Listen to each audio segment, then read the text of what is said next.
Hello everyone, कैसे हैं आप लोग? उम्मीद करता हूँ एकदम बढ़िया होंगे। तो आज की वीडियो उन बच्चों के लिए बहुत ज़्यादा इंपॉर्टेंट होने वाली है जो बच्चे क्लास 8 पास कर चुके हैं, यानी कि क्लास 9th में आ गए और 9th की अभी तक उन्होंने प्रिपरेशन अच्छे से स्टार्ट नहीं करी है, या वो जहाँ भी प्रिपरेशन जैसे भी कर रहे थे वहाँ इतना बैकलॉग हो गया है कि उनको दोबारा से पढ़ना पड़ेगा। ठीक है। या फिर वो बच्चे जिन लोगों ने 10th पास कर लिया और 11th रेगुलर में आ चुके हैं। इवन के बहुत सारे बच्चे 11th रेगुलर में आने के बाद बहुत अच्छे टाइम पे वो लोग कोचिंग ज्वाइन कर लेते हैं और वो कोचिंग में पढ़ना शुरू कर देते हैं और उनका अच्छा खासा सिलेबस कवर भी हो गया। बट अलीगढ़ मुस्लिम यूनिवर्सिटी में अगर हम बात करें तो यहाँ पर एक सेल्फ फाइनेंस का भी एक ट्रेंड है। सेल्फ फाइनेंस का रिजल्ट अभी आया है, तो बच्चे अभी हो सकता है कोचिंग ढूंढ रहे हो, बहुत से बच्चों को कोचिंग नहीं मिल रही हो, या वो बच्चे हो जिन्होंने अभी तक 11 को उतना सीरियस नहीं लिया था, जिन बच्चों को जितना सीरियस उनको लेना चाहिए था। तो बेसिकली बेटा हम लोग 11th रेगुलर का सेकंड बैच और 9th रेगुलर का सेकंड बैच स्टार्ट करने जा रहे हैं 23rd ऑफ सितंबर से एंड 30th ऑफ सितंबर से।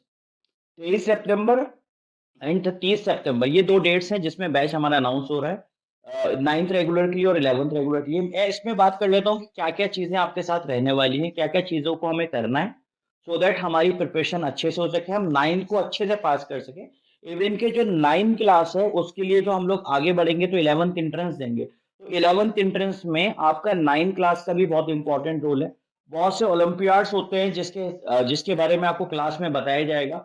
उस ओलंपियाड्स में भी क्लास 9 में 9 का बहुत इंपॉर्टेंट रोल है। तो वो सारी चीजें आपको बताते हुए चलेंगे क्लास में, और उसमें हम क्या क्या सब्जेक्ट पोर्शंस क्या क्या चीजें कवर करेंगे वो सारी बातें मैं आपसे करने वाला हूँ। ठीक है, तो स्टार्ट करते हैं। डेट ध्यान रखिएगा, 23 सितंबर और 30 सितंबर से हमारे 9th रेगुलर और 11th रेगुलर के फ्रेश बैचेस स्टार्ट हो रहे हैं।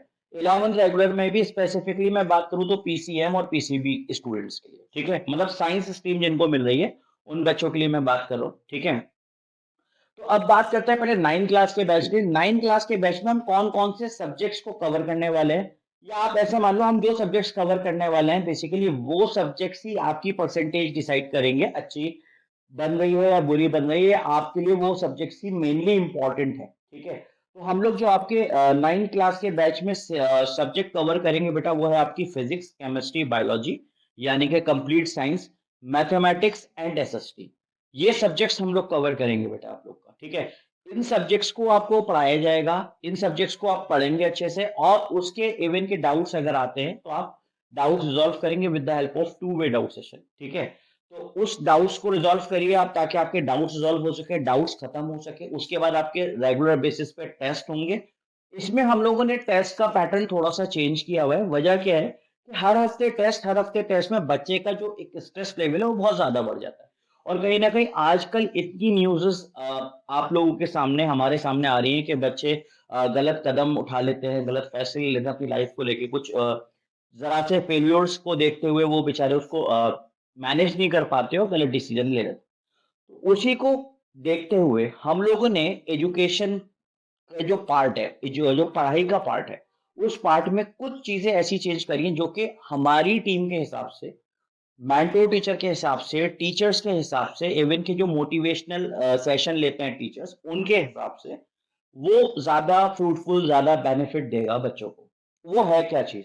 इसमें बेटा जैसे आप लोगों के स्कूल के एग्जाम्स होते हैं, half yearly, final, UTs, sort of वही टाइप्स हम लोगों ने आपके कोचिंग इंस्टीट्यूट में बना रखी है। इसमें क्या होगा, आपको हर संडे हर सैटरडे टेस्ट नहीं लेना है। आपकी 6 डेज क्लासेस होंगी बेटा, और फिर आपकी एक स्कीम आएगी, और उस स्कीम के अकॉर्डिंग बेटा आपका टेस्ट होगा। ठीक है बेटा, उस स्कीम के अकॉर्डिंग जो टेस्ट होगा आपका, उसका जैसे फॉर एग्जांपल आपके पास स्कीम आ गई, स्कीम के अकॉर्डिंग आपका टेस्ट है फिजिक्स, केमिस्ट्री, बायोलॉजी, यानी कि साइंस का टेस्ट है, मैथ्स का टेस्ट है, एसएसटी का टेस्ट है, इन सब चीजों का टेस्ट होगा। ठीक है, उसमें ऑब्जेक्टिव क्वेश्चंस भी होंगे, सब्जेक्टिव क्वेश्चंस भी होंगे। ठीक है, और ऐसे टेस्ट भी होंगे जो कि कंप्लीटली ऑब्जेक्टिव बेस्ड होंगे, ओलंपियाड्स को नजर में रखते हुए, और बेसिकली आपके इंट्रेंस जो आप आगे चल के फेस करोगे 10 के बाद उसको नजर में रखते हुए। ठीक है, तो हम अभी से ही आपके स्कूल की परसेंटेज, स्कूल के एग्जाम, साथ साथ इंट्रेंस की प्रिपरेशन और ओलंपियाड्स की प्रिपरेशन को लेते हुए चलेंगे। ठीक है, इसमें जब आपके एग्जाम्स ओवर हो जाएंगे तो आपकी पेरेंट्स टीचर मीटिंग होगी। पेरेंट्स टीचर मीटिंग में आपके आपके सब्जेक्ट टीचर्स बैठेंगे, आपके मेंटोर टीचर बैठेंगे, और कोचिंग के इंचार्ज बैठेंगे, जो कि आपकी परफॉर्मेंस के ऊपर, आपके रूटीन्स के ऊपर, आपकी अटेंडेंस के ऊपर, आपकी रेगुलरिटी के ऊपर, आपके सीरियसनेस के ऊपर, या अगर आपको कोई प्रॉब्लम है उसके ऊपर आपके पेरेंट्स के साथ डिस्कशन करेंगे। और उस प्रॉब्लम का सॉल्यूशन निकालेंगे। ठीक है बेटा? इससे क्या होगा, इससे आपके एग्जाम की तैयारी भी अच्छी हो सकेगी और आप पे लोड भी नहीं आएगा। अब हम लोग बात करते हैं क्लास 11th रेगुलर की। अच्छा, 9th रेगुलर के लिए और भी बहुत सारी चीजें हैं, तो जैसा कि मैं हर बार वीडियो में बोलता हूँ जिसमें बैच अनाउंस करता हूँ कि इन डिटेल फीचर्स क्या रहेंगे डिस्कशन करने के लिए, आप कोचिंग आ सकते हैं, ऑफिस विजिट कर सकते हैं हमारे, और बच्चे के फ्यूचर के रिगार्डिंग या बच्चे के जिस बैच में आप एनरोल कराना चाह रहे हैं उसके रिगार्डिंग आप इन डिटेल बात कर सकते हैं। अब हम लोग बात करते हैं क्लास 11 की। जैसा कि मैंने आपको स्टार्टिंग ऑफ द वीडियो में बताया था कि इस वीडियो में मैं क्लास 11 के बैच की भी बात कर रहा हूँ, जिसकी डेट सेम है जो कि 9 क्लास के बैच की है, 23 सितंबर और 30 सितंबर। ठीक है? तो जो बच्चों का नाम आया है, जिन बच्चों ने कोचिंग अभी तक नहीं करी है और वो 11th क्लास में है एज साइंस स्टूडेंट, पीसीएम उनके पास या पीसीबी है, तो उन बच्चों के लिए फ्रेश बैचेस आ रहे हैं हमारा 23 सितंबर से और 30 सितंबर से। आप इसमें डेमो कर सकते हैं बेटा। इसमें हम लोगों ने कुछ चीजें जो आप लोगों के लिए प्लान करी है वो क्लास 9 से अलग है, क्योंकि आप लोग थोड़े बड़े हो जाते हो और आपको ज्यादा मेहनत करने की जरूरत है as compare to those student जो क्लास 9th में। आप लोग जब क्लास करेंगे बेटा, तो आप लोगों को सबसे पहली बात एक्सपर्ट फैकल्टीज रहेंगी, इसके लिए तो आप बिल्कुल बेफिक्र रहिए। आप जब डेमो करेंगे आपको खुद ब खुद समझ में आ जाएगा कि आपको पढ़ाने वाली फैकल्टी कितनी शानदार है। दूसरी चीज, जब आप क्लास करेंगे बेटा तो क्लास के बाद आपको प्रैक्टिस शीट दी जाएगी। मतलब आपने क्लास करी, फॉर एग्जाम्पल आपने फिजिक्स की क्लास करी, और फिजिक्स की क्लास के बाद आपको उस टॉपिक के ऊपर जो टॉपिक आपने पढ़ा उसकी शीट मिलेगी। आप उस शीट को सॉल्व करेंगे। इससे क्या होगा, डेली टू डेली एनालिसिस से बेनिफिट ये मिलेगा कि हमें ये पता चलता रहेगा कि जो हमने क्लास करी, क्या वो क्लास मुझे 100% क्लियर है। अगर वो क्लास 100% क्लियर है, तभी वो प्रैक्टिस शीट जो आपको मिली होगी वो आपसे 100% सॉल्व होगी। अदरवाइज माय डियर वो सॉल्व होगी ही नहीं। और जब वो सॉल्व होगी नहीं, तो हमारे माइंड में स्ट्राइक होगा कि हमने जो क्लास अटेंड करी है उसकी सारी बातें हमें समझ में नहीं आई है, जिसके कारण वो डीपीपी हमसे पूरी तरीके से सॉल्व नहीं हुई। तो उस डीपीपी के डाउट को रिजॉल्व करेंगे with the help of your teacher as a two way doubt session, जिसमें आप और आपके टीचर अकेले अपने डाउट्स को रिजॉल्व करेंगे, सो दैट आप बिना हेजिटेशन के डाउट्स पूछ लें। ये टू वे डाउट सेशन का जो कॉन्सेप्ट है वो ऐसा नहीं कि आप क्लास में डाउट्स नहीं पूछ सकते। You are free to ask the doubt in the class also. आप क्लासेस में भी डाउट्स पूछ सकते हैं। बट जो बच्चों का नेचर है कि वो हेजिटेट करते हैं या वो बच्चे शर्मीले हैं, हम उनको भी तो नहीं छोड़ सकते। तो उन बच्चों के लिए स्पेसिफिकली हमने टारगेट किया टू वे डाउट सेशन, ताकि वो सुकून से अकेले में अपने डाउट्स को रिजॉल्व कर लें। या वो बच्चे जिनमें, जैसे फॉर एग्जाम्पल 30 बच्चे क्लास में बैठे हैं, तो 30 बच्चे में 29 बच्चों को, 29 स्टूडेंट्स को वो टॉपिक समझ में आ गया। एक बच्चा ऐसा है जिसको बेचारे को वो टॉपिक समझ में नहीं आया।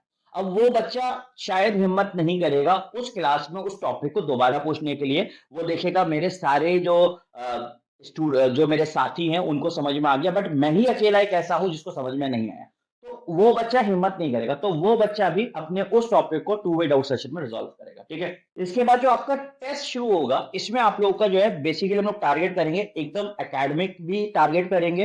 एकेडमिक्स में टारगेट करने से पहले हम बिल्कुल बेसिक्स को हिट करेंगे। ऐसा नहीं कि हम सीधा आपको एकेडमिक टारगेट करके फिर कंपटीशन पर कूदा देंगे, नहीं ऐसा नहीं होगा, क्योंकि उसमें कंसेप्ट्स बिल्ड करने पड़ते हैं। आपको मैं आज क्वेश्चन करा दूं, क्वेश्चन हाथ पकड़ के करा दूं, आपका आपसे क्वेश्चन हो जाएगा, बट आप क्या, आपके अंदर पोटेंशियल डेवलप हुई, क्या आपके अंदर सोचने की सलाहियत पैदा हुई जो वो क्वेश्चन को करने के लिए चाहिए? तो माय डियर आंसर है नहीं।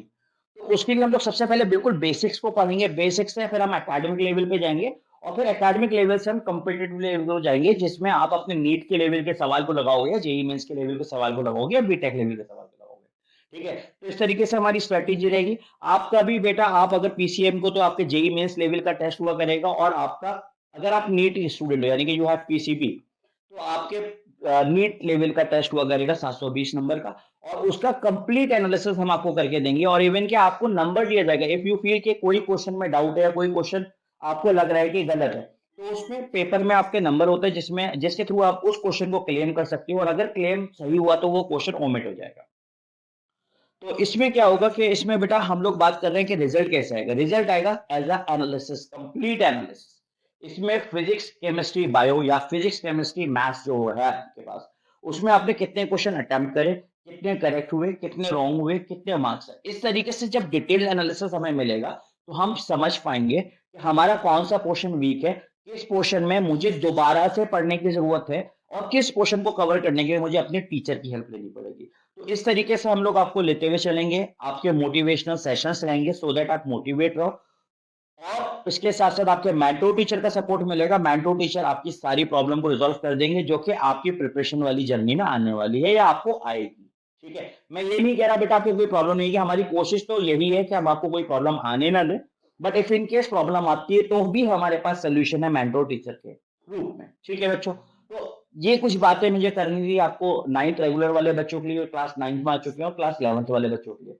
आप लोगों के लिए डेमो फ्री ऑफ कॉस्ट है, 23rd ऑफ सितंबर को भी आप डेमो ले सकते हैं और 30th सितंबर को भी आप डेमो ले सकते हैं। दोनों में ही बैचेस लगेंगे हमारे, और आप फिर डिसाइड करिए कि आपको एडमिशन लेना चाहिए या नहीं लेना चाहिए, या आपको समझ में आ रही है पढ़ाई की नहीं आ रही है। ठीक है?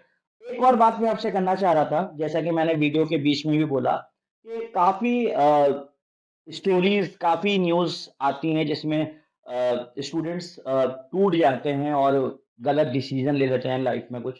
तो बेटा लाइफ़ में आईआईटी, नीट या आपका जो भी गोल है, बहुत ज़्यादा इम्पोर्टेंट है, नो डाउट।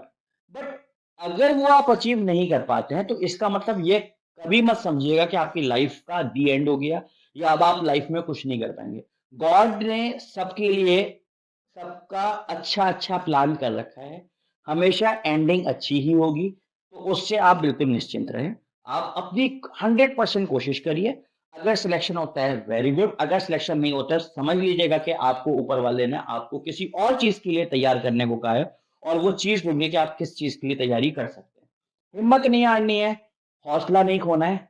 द सक्सेस की जो की अगर मैं बात करूँ तो वो है खुशी। खुश रहिए, पढ़ाई करते रहिए और हर मोमेंट को एन्जॉय करिए। अगर आप पढ़ाई भी कर रहे हैं तो उसको भी एन्जॉय करिए, क्योंकि this is the part of life. हर इंसान को ज़िंदा है तो कुछ ना कुछ करते रहना पड़ेगा। तो वही आपकी अभी जो फ़ेज़ है उसमें आपको पढ़ाई करती रहनी पड़ेगी, और भी बहुत सी चीज़ें खेलिए, कूदिए, मत रहिए, पढ़ाई करिए।